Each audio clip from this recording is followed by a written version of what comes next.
বন্ধুরা কেমন আছো সবাই? আবার একটা নতুন রেসিপি নিয়ে চলে এসেছি। আজকের রেসিপির নাম তালের পিঠে।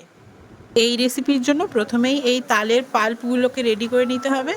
এবার মাপ অনুযায়ী প্রথমে 1 কাপ সুজি, 1 কাপ ময়দা, 1 কাপ চালের গুঁড়ো, 3 থেকে 4 চামচ গুঁড়ো দুধ, স্বাদের জন্য অল্প একটু লবণ, হাফ চামচ খাবার সোডা, এগুলো দিয়েই ভালো মতো এই তালের পাল্পগুলোর সাথে মাখিয়ে নিতে হবে।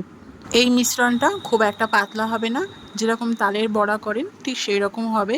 মা এখানে অল্প একটু পানি দিয়ে ভালো মতো মিশ্রণটাকে মাখিয়ে নিচ্ছে। এবার 1 চামচ মতো মৌরি দিয়ে ভালো মতো মাখিয়ে আধ ঘন্টার জন্য এটাকে রেখে দিতে হবে। যেহেতু এটা পিঠের রেসিপি তাই অবশ্যই চিনির রস করতে হবে। মা এখানে একটা কড়ায় 1 কাপ চিনি আর 2 কাপ মতো পানি দিয়ে ভালো মতো জাল দিচ্ছে। জাল দেওয়ার সময় এখানে 3-4টে এলাচ ভেঙে ফেলে দিয়েছে। 10 থেকে 20 মিনিট পরে আমাদের এই চিনির রস একদম রেডি হয়ে গিয়েছে।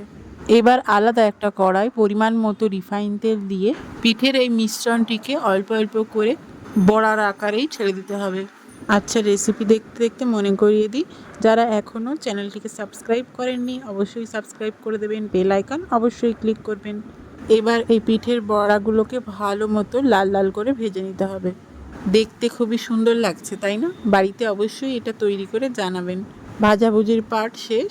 এবার যে চিনির রসটা করে রাখা হয়েছিল তার মধ্যে সমস্ত পিঠের এই বড়াগুলোকে দিয়ে দেওয়া হচ্ছে। এবার ভালো মতো ঠান্ডা হয়ে গেলে আর সব রস টেনে নিলে পিঠেটা আপনাদেরকে দেখাচ্ছি।